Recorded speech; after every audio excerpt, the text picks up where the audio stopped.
আসসালামু আলাইকুম শেখ। ইতিমধ্যে জানতে পেরেছেন গতকাল ইরানের বর্তমান প্রেসিডেন্ট ইব্রাহিম রাইসি সহ ওনার সাথে আরও 9 জন সহকর্মী হেলিকপ্টার ক্র্যাশে মৃত্যুবরণ করেছে। যে বিষয়টা বর্তমান বিশেষ করে আজকের দিনে সারা দেশ সহ সারা পৃথিবী তোলপাড় হয়ে যাচ্ছে। সোশ্যাল মিডিয়াতে বিষয়টা ব্যাপক ভাইরাল। তো এই মর্মে আপনার কাছে আমরা জানতে চাচ্ছি, আসলে ইরানের বর্তমান প্রেসিডেন্ট ইব্রাহিম রাইসির এই মৃত্যুবরণের বিষয়টা, এটা কি আসলে স্বাভাবিক ছিল, নাকি এর পিছনে ইসরায়েল ইহুদিবাদীদের কোনো হাত থাকতে পারে কিনা, বা বিষয়টা পরিকল্পিত ছিল কিনা, এই বিষয়টা আপনার কাছে একটু বিস্তারিত জানতে চাচ্ছি।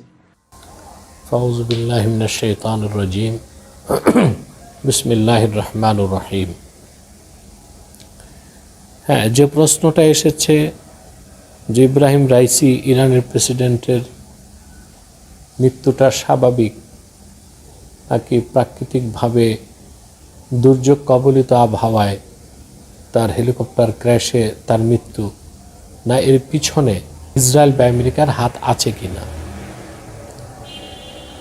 সব কিছু পর্যালোচনা করলে দেখা যায় যে এখানে ইসরায়েল বা আমেরিকার কোনো হস্তক্ষেপ ছিল না। কারণ আমরা বিভিন্ন স্যাটেলাইট চ্যানেলের নিউজগুলো, ইন্টারন্যাশনাল এবং ন্যাশনাল, এগুলো পর্যবেক্ষণ করলে দেখতে পাই যে এই সংকটপূর্ণ মুহূর্তে অত্যন্ত বিপদসংকুল এবং প্রাকৃতিকভাবে খুব বৈরী আবহাওয়াতেই হেলিকপ্টারটা ক্র্যাশ হয়েছে। অতএব এখানে স্পষ্ট যে এটা বৈরী আবহাওয়ার কারণে হেলিকপ্টার ক্র্যাশ হয়ে তার মৃত্যু হয়েছে। প্রশ্ন হচ্ছে, ইসরায়েলের সাথে এখন ইরানের দ্বন্দ্ব তুঙ্গে, ইসরায়েলের বিষয়টাকে আমরা কেন পাশ কেটে যেতে চাই? তার প্রধান কারণ হচ্ছে কুখ্যাত পাপিষ্ট অভিশপ্ত ইহুদি জাতিদের অভ্যাস হচ্ছে তাদের ক্রেডিট নেওয়া। যেমন তুরস্কে যখন ভূমিকম্প হয়ে প্রচুর লোক মারা গেল, তখন কোন এক ইহুদি দার্শনিক সে বলেছিল যে 3 দিন আগেই তার কাছে নিউজটা ছিল যে ভূমিকম্প হবে এই বিষয়ে। অথচ পৃথিবীতে এমন কোনো ডিভাইস বিজ্ঞান আবিষ্কার করতে পারে নাই যা দিয়ে আর্থকুইক বা ভূমিকম্পের নিশ্চিতভাবে আগাম বলা যাবে। কয়েক ঘন্টা আগে বলাই তো অনিশ্চিত, তো 3 দিন আগে ইহুদি জানলো কেমন করে? তখন বলা হয় যে আমেরিকার আলাস্কাতে মার্কিন সেনাবাহিনীর একটা গোপন স্কিম আছে, হার্প নামে, যে এর মাধ্যমে কৃত্রিমভাবে ভূমিকম্প করানো যায়, কৃত্রিমভাবে ঝড় তুফান করানো যায়। সেজন্য অনেকেই বলেছে যে ওই মার্কিন গোয়েন্দারাই তুরস্কের সেই শহরে প্রবেশ করে 7 কিলোমিটার গভীর ড্রিল করে একেবারে মাটির অনেক গভীরে যে ওখানে কিছু বোমা ফিট করেছে, তারপরে বোমা বিস্ফোরণের মাধ্যমে ওই টেকনোপ্লেটের মধ্যে কম্পন সৃষ্টি করে ভূমিকম্প ঘটছে। কিন্তু পৃথিবীর সমস্ত বিজ্ঞানীরা অস্বীকার করছে যে হার্পের মাধ্যমে খুব কম মাত্রায় ভূমিকম্প সৃষ্টি করা যেতে পারে বা কম মাত্রায় ঝড় তুফান করা যেতে পারে, এত বড় ভূমিকম্প হতে পারে না। আর এটা এখনো পরীক্ষামূলক, এটার বাস্তব রূপ দেওয়া আমেরিকার পক্ষে সম্ভব হয় নাই। তাই 3 দিন আগে যে ইহুদি পণ্ডিত তার ফেসবুকে দিয়েছিল যে ভূমিকম্প হবে, এটা কেন? এটা আসলে তাদের ক্রেডিট নয়। ভূমিকম্প হয়ে গেছে, কেউই জানতো না, কারো জানা নাই। যেহেতু ফেসবুক তাদেরই হাতে, তারা কৌশলে ব্যাকডেট নিউজকে আপডেটকে ব্যাকডেট করা, এই বদমাশিগুলি ইহুদিরা ভালো জানে। ওই রকম একটা কিছু করে ফেসবুকে ফেক নিউজ দিয়ে একটা ক্রেডিট নিতে চেয়েছিল যে তুরস্কের নির্বাচন বানচাল করতে, এরদোগানের জনপ্রিয়তা কমানোর জন্য এটা আমেরিকা এবং ইসরায়েল কাজটা করেছে। একটা মিথ্যা ভুয়া। ঠিক ইব্রাহিম রাইসির মৃত্যুর পরও বিভিন্ন ধরনের ষড়যন্ত্র তত্ত্ব মানুষ দিবে এবং এটা ইহুদি লবি করবে। কেন করবে? অন্যান্য মুসলিম নেতাদের মধ্যে আতঙ্ক সৃষ্টি করার জন্য, যে ইসরায়েলের বিরোধিতা করলে কেউ বেঁচে থাকতে পারে না। মুসলিম নেতাদের মধ্যে সাহস, উৎসাহ, উদ্দীপনা কমানোর জন্য ইহুদিরা না করে থাকলেও মিথ্যা প্রচার করবে। এইরকম যে ইরানের প্রেসিডেন্ট রাইসি ছিল কট্টর ইহুদি বিরোধী, ইসরায়েল বিরোধী, এজন্য ইসরায়েল বা আমেরিকায় তাকে হত্যা করেছে। এটা হচ্ছে তাদের মুসলিম নেতাদের মধ্যে আতঙ্ক সৃষ্টির একটি মিথ্যা প্রপাগান্ডা, একটা মিথ্যা চক্রান্ত ইহুদিদের পক্ষে হতে পারে। তারাই বিভিন্ন নিউজ এজেন্সির মাধ্যমে বা তারাই তাদের সাজানো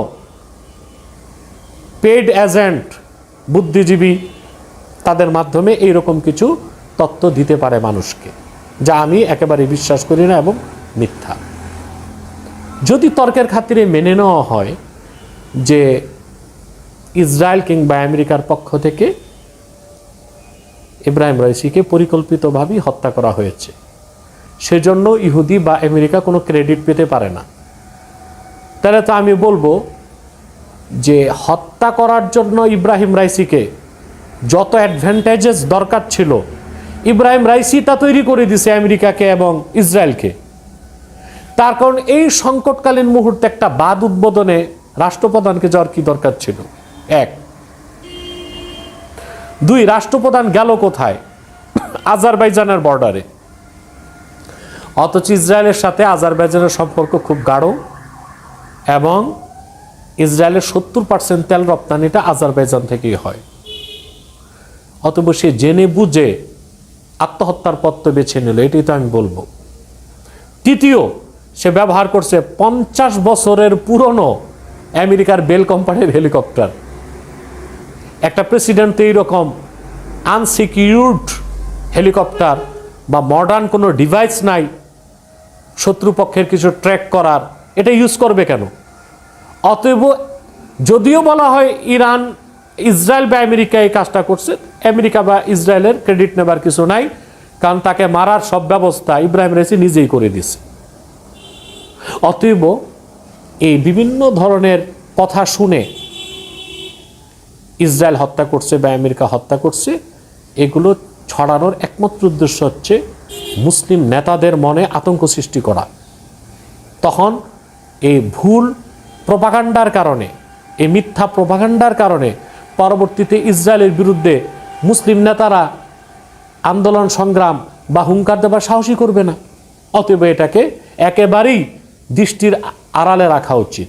আমরা ধরে নিতে পারি এটা দুর্যোগপূর্ণ ভাবাতেই তার সিকিউরিটি থ্রেটের ব্যাপারে সে সজাগ ছিল না।